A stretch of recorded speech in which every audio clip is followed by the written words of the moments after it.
Bismillahirrahmanirrahim. Assalamualaikum warahmatullahi wabarakatuh. Alhamdulillahirabbil alamin. Wassalatu wassalamu ala asyrafil anbiya'i wal mursalin Sayyidina wa maulana Muhammadin wa ala alihi wa sahbihi ajma'in. Allahumma shalli ala Sayyidina Muhammad wa ala ali Sayyidina Muhammad, amma ba'du. Anak-anakku sekalian dirahmati oleh Allah Subhanahu wa taala. Ini pertemuan kita yang ke-6. Kita masih masuk di bab 3 tentang kebersihan, ya, toharoh. Untuk mengingat kembali materi kemarin, ya. Jadi pengertian tentang toharoh artinya bersuci. Baik, sebelum kita lanjutkan, Bapak ucapkan selamat datang, ahlan wa sahlan bihudurikum di Pondok Pesantren Nurul Islam. Selamat bergabung. Bagi yang sudah datang di Pondok Pesantren maksudnya, ya. Sekali lagi Bapak ucapkan selamat datang, ahlan wa sahlan bihudurikum. Selamat sudah bergabung di Yayasan Nurul Islam, sudah datang di Pondok Pesantren Nurul Islam. Kemudian untuk sekolahnya, untuk sementara kita masih PJJ, ya, pembelajaran jarak jauh. Jadi bagi ananda sekalian yang masih di rumah atau yang tidak mondok, jadi tetap melakukan aktivitas di rumah, ya. Baik, kita mengulas kembali materi sebelumnya, yaitu tentang toharoh. Kemarin kalian sudah paham, ya, toharoh artinya bersuci. Bersuci dari apa saja? Dari hadas dan najis. Oke. Nah, hadas itu dibagi menjadi dua. Ada hadas kecil dan hadas besar. Kalau hadas kecil itu contohnya seperti mengeluarkan angin, ya, dari dubur, apalagi mengeluarkan air seni, kemudian mengeluarkan BAB, ya, sesuatu yang keluar dari kubul dan dubur, itu hadas kecil.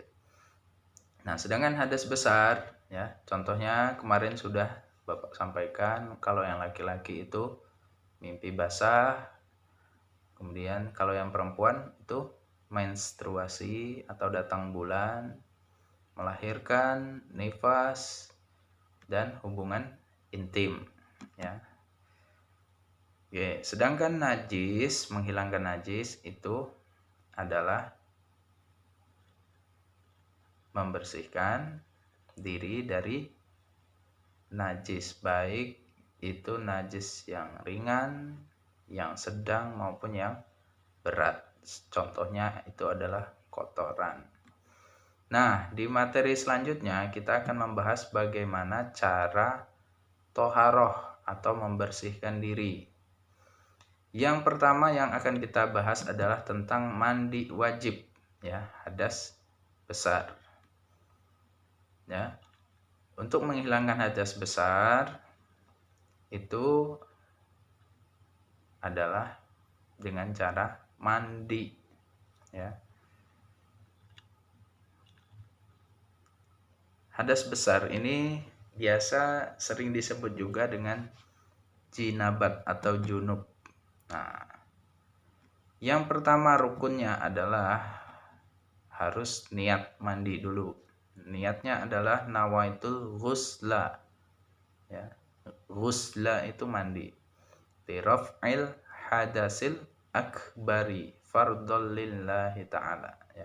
Saya niat mandi menghilangkan hadas besar karena Allah Ta'ala, ya. Itu yang pertama, niat. Yang kedua, menghilangkan najis apabila terdapat di badannya seperti bekas tetesan darah. Kemudian membasahi seluruh tubuh mulai dari ujung rambut sampai ujung kaki. pada saat mandi wajib kita juga disunahkan untuk membaca bismillah, mencuci kedua tangan sebelum dimasukkan ke dalam wadah ya. Kemudian berwudu terlebih dahulu, itu disunahkan, mendahulukan yang kanan dari yang kiri. Jadi ketika kalian membasuh itu, menyirami tubuh itu, dahulukan yang sebelah kanan. Ini kameranya terbalik ya, jadi sebelah kanan, ini kanan saya ini, mungkin di kamera kalian kelihatannya sebelah kiri ya. Jadi membasuh yang kanan, dahulukan dulu anggota kanan, baru anggota yang kiri ya, itu sunnah. Kemudian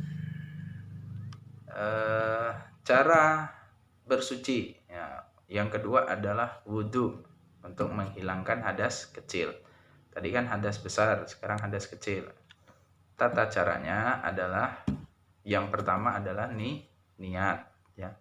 Kalian kan niat wudhu mungkin semuanya sudah hafal. Gimana? Nawaitul wudu'a li raf'il hadasil asghari fardol lillahi ta'ala ya.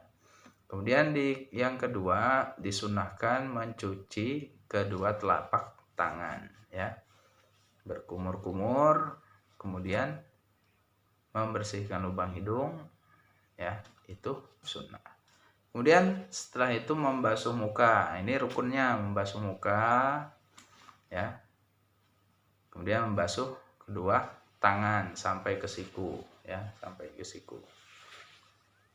Kemudian mengusap kepala ya, minimal 3 helai rambut ya, atau untuk semuanya juga boleh. Jadi ketika disiramkan, diusapkan, kemudian balik lagi gitu ya. Rambut bapak panjang. Kemudian disunahkan membasuh telinga. Membasuh telinga itu disunahkan. Membasuh kaki sampai mata kaki. Dan tertib dilakukan berurutan. Mulai dari awal sampai akhir itu berurutan. Dan terakhir baca doa wudhu. Sedangkan untuk yang ketiga yaitu tayamum. Nah, tayamum ini adalah pengganti wudhu atau mandi wajib. Ini dilakukan sebagai rukhsah atau keringanan bagi orang yang tidak memakai air karena ada uzur ya.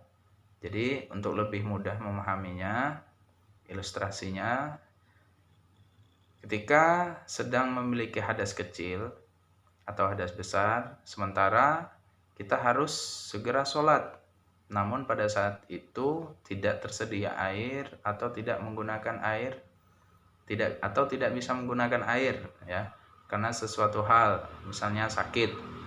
Nah, solusinya adalah tayamum menggunakan debu yang suci ya.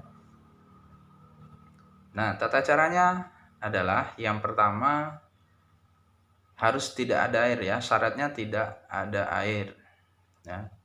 Kemudian yang kedua, mungkin dia berhalangan ya. Jadi misalkan seseorang punya penyakit ya, manakala dia wudhu menggunakan air itu malah justru membahayakan dirinya, maka harus tayamum.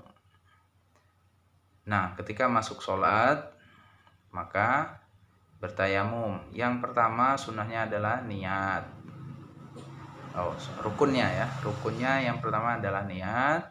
Nawaitut tayammuma li istibahatis sholat fardhol lillahi ta'ala ya. Kemudian mengusap muka. Jadi tangannya ini ditempelkan pada debu ya. Kemudian diusapkan ke wajah. Ngusapnya bagaimana? Ngusapnya ya, itu 3 kali. Nah, kemudian mengusap tangan kanan ya, jadi diambil dari tangan kanan ya, 3 kali juga. Kemudian yang kiri juga dengan debu diusapkan lagi ya, dari ujung ya.